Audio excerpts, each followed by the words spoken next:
संस्था द्वारा चलाई जा रही ऑनलाइन क्लासेस में क्लास 4th के बच्चों का स्वागत है। चलिए बच्चों स्टार्ट करते हैं आज आपकी नेक्स्ट एक्सरसाइज जो है एक्सरसाइज नंबर 7C। तो कौन सी एक्सरसाइज पढ़ना है आज सभी को, वो है 7C। तो एक्सरसाइज स्टार्ट करने से पहले कुछ बातें हैं जो जान लेते हैं। देखिए आप सभी बच्चे अपनी बुक ओपन करो, जहाँ पे लिखा हुआ है types of fraction. Exercise 7C से जस्ट पहले वाले जो पेज में लिखा हुआ टाइप्स ऑफ फ्रैक्शन। तो फ्रैक्शन के बारे में हम लोगों को जानना है, टाइप्स ऑफ फ्रैक्शन कौन कौन से हैं। तो फर्स्ट देखिए लिखा हुआ है यूनिट फ्रैक्शन। तो इन सबको अच्छे से समझना है और लर्न करना है सभी बच्चों को। तो यूनिट फ्रैक्शन में क्या बताया गया, द फ्रैक्शन विच है 1 as numerator are called unit fraction. तो यहाँ आपसे क्या बताया जा रहा है, वो सारे फ्रैक्शन जिनका न्यूमरेटर 1 होता है तो क्या कहलाता है, यूनिट फ्रैक्शन कहलाता है। जैसे कुछ एग्जांपल्स दिए गए हैं 1/4, 1/5, 1/19, अदर भी हो सकते हैं 1/10, 1/15। तो कहने का मतलब ये हो गया कि यदि न्यूमरेटर 1 है जिन फ्रैक्शंस का, तो उन्हें आप नाम दोगे यूनिट फ्रैक्शन। नेक्स्ट है आपका लाइक फ्रैक्शन। तो लाइक में क्या बताया गया कि like fraction having the same denominator are called like fraction. तो वो सारे फ्रैक्शन जिनका डिनोमिनेटर सेम होता है उन्हें आप बोलते हो लाइक फ्रैक्शन। जैसे एग्जांपल्स में दिए गए 2/6, 3/6, 5/6, 4/6। Unlike fraction having different denominators. तो अनलाइक में आपको क्या बताया गया कि वो सारे फ्रैक्शन जिनका डिनोमिनेटर डिफरेंट होता है तो वो कहलाते हैं अनलाइक। नेक्स्ट है आपका प्रॉपर फ्रैक्शन। तो all the fraction having numerator less than denominator are called proper fraction. तो वो सारे फ्रैक्शन जिनका न्यूमरेटर डिनोमिनेटर से छोटा होता है उन्हें आप नाम देते हो प्रॉपर फ्रैक्शन। देखिए आप यहाँ 2/5 में 2 is less than 5 means numerator is less than denominator. Improper में इसका जस्ट अपोजिट होता है, लिखा हुआ है all the fraction having numerator greater than denominator are called improper fraction. Means यहाँ पर जो न्यूमरेटर होगा वो डिनोमिनेटर से बड़ा होगा। यहाँ पर आप देख रहे हो 5/3 में 5 is greater than 3। Mixed fraction, all the fraction having a whole number and a fractional number are called mixed fraction. जैसे 1 होल 1/4 में आप देख रहे हो 1 जो है वो होल नंबर है, 1/4 जो है वो फ्रैक्शनल नंबर है। तो ये हो गया आपके मिक्स्ड फ्रैक्शन। मिक्स्ड फ्रैक्शन में एक बात और बताई गई आपको कि ये जो इन 2 होल 1/2 2 इज होल नंबर। 2 क्या है, होल नंबर। और ये जो फ्रैक्शनल नंबर है उसे आप नाम देते हो 2 जो है उसे क्या बोला जाता है, इंटीग्रल पार्ट। 2 कौन सा पार्ट होता है, इंटीग्रल पार्ट होता है। और जो 1/2 है वो फ्रैक्शनल पार्ट होता है। तो इस तरीके से मिक्स्ड फ्रैक्शन के 2 पार्ट्स हुए, एक इंटीग्रल और दूसरा फ्रैक्शनल पार्ट। तो सभी बच्चों ये जो टर्म्स दिए गए हैं जहाँ पे unit, like, unlike, proper, improper, mixed fraction, इन सभी फ्रैक्शंस को अच्छी तरीके से आपको समझ के लर्न कर लेना है। उसके बाद ही एक्सरसाइज को स्टार्ट करना है। अब हम स्टार्ट करने जा रहे हैं एक्सरसाइज 7C, जहाँ पर फर्स्ट क्वेश्चन लिखा हुआ है find out the unit fraction. तो यूनिट फ्रैक्शन की डिफिनेशन पढ़ा था, वो सारे फ्रैक्शंस जिनका न्यूमरेटर 1 हो तो उन्हें आप नाम देते हो यूनिट फ्रैक्शन। तो अब यूनिट फ्रैक्शन में आपको कौन सा मिल रहा है, 1/7, नेक्स्ट 1/16, 1/100। तो ये हैं आपके यूनिट फ्रैक्शन। क्या है, यूनिट फ्रैक्शन। तो इन्हीं को आपको आंसर में लिख देना है।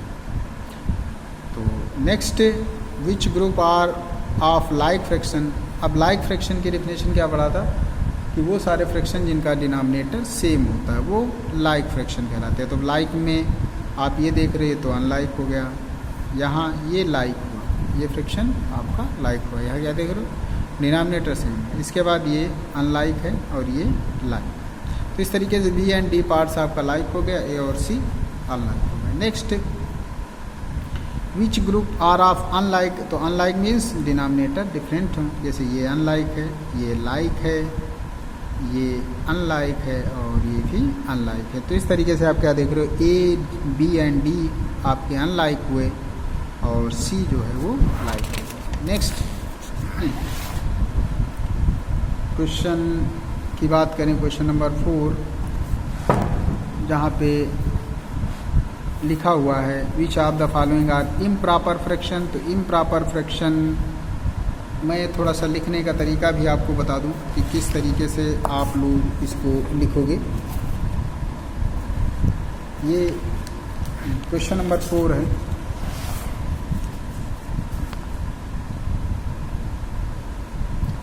क्वेश्चन कुछ इस तरीके से कि which of the following are improper fraction, which of the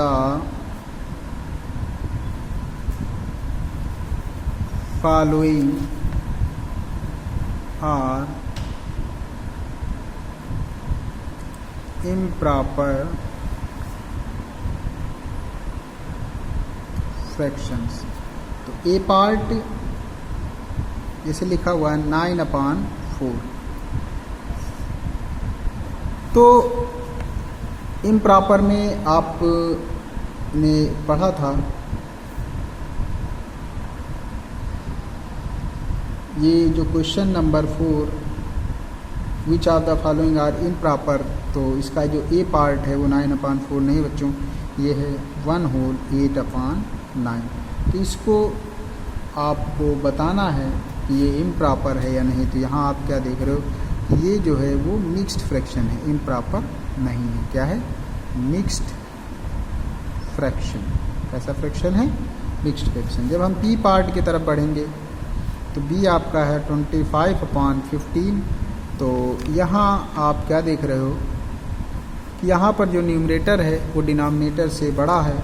तो इस तरीके से आपने जब डिफिनेशन पढ़ा था कि when numerator is greater than denominator, तो this fraction is called improper. तो ये आपको कैसा फ्रैक्शन दिख रहा है? Improper fraction. ये कैसा फ्रैक्शन है? Improper fraction. सी पार्ट भी आपका इम्प्रॉपर है। आपको ऐसे ही कुछ लिखते जाना है कि कौन सा प्रॉपर, इम्प्रॉपर या फिर मिक्स्ड। नेक्स्ट है क्वेश्चन नंबर 5 में एक्सप्रेस एज मिक्स्ड फ्रैक्शन। तो ये भी बच्चों को आपको सीखना है। क्वेश्चन नंबर 6 की बात कर रहे हैं हम।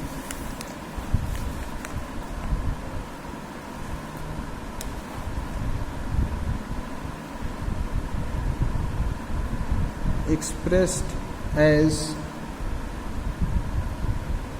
mixed fraction. ए पार्ट है आपका 9/4। जब आप इसको मिक्स्ड में करोगे तो क्या किया जाता है? 9 को आप 4 से डिवाइड कर दो। क्या है? 4 2 ज़ा 8, reminder 1।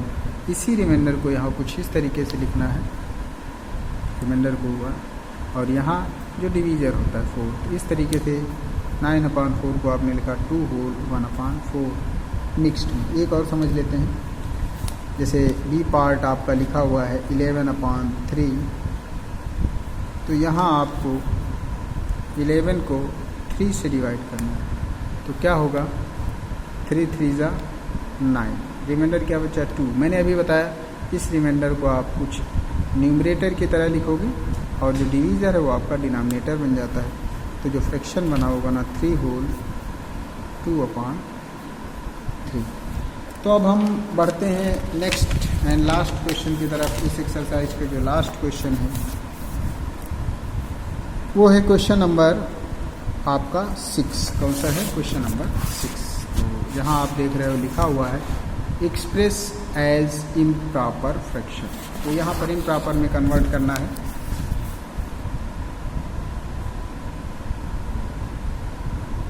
Express as improper fraction. ये पार्ट जैसे लिखा हुआ है 14 होल 1/2। तो अभी तक आपने इम्प्रॉपर को मिक्स्ड में कन्वर्ट किया और यहाँ पर आपको क्या करना है? मिक्स्ड को इम्प्रॉपर में करना है। तो सबसे पहले करना क्या होता है कि इन दोनों नंबर्स का मल्टीप्लाई होता है। तो 14 टू ज़ा 28 और इसे प्लस कर दिया जाता है। तो 14 टू ज़ा 28 प्लस 1 कितना हो गया 29/2। देखिए ये बन गया आपका इम्प्रॉपर। एक पार्ट और देख लेते हैं 6 होल 1/5। तो मैंने अभी आपको क्या बताया, ये दो नंबर्स का मल्टीप्लाई, तो 6 5 ज़ा 30, 30 प्लस 1 कितना हो गया 31 और नीचे आपका 5। तो ये रहे आपके आंसर्स। तो इस तरीके से बच्चों ये जो आपकी एक्सरसाइज 7C वो फिनिश होती है, और ये जितने भी क्वेश्चन इसमें दिए गए हैं सभी बच्चे इनको अपनी कॉपी में अच्छे से सॉल्व करेंगे, और जो नेक्स्ट एक्सरसाइज है आपको नेक्स्ट वीडियो में बताई जाएगी। Thank you.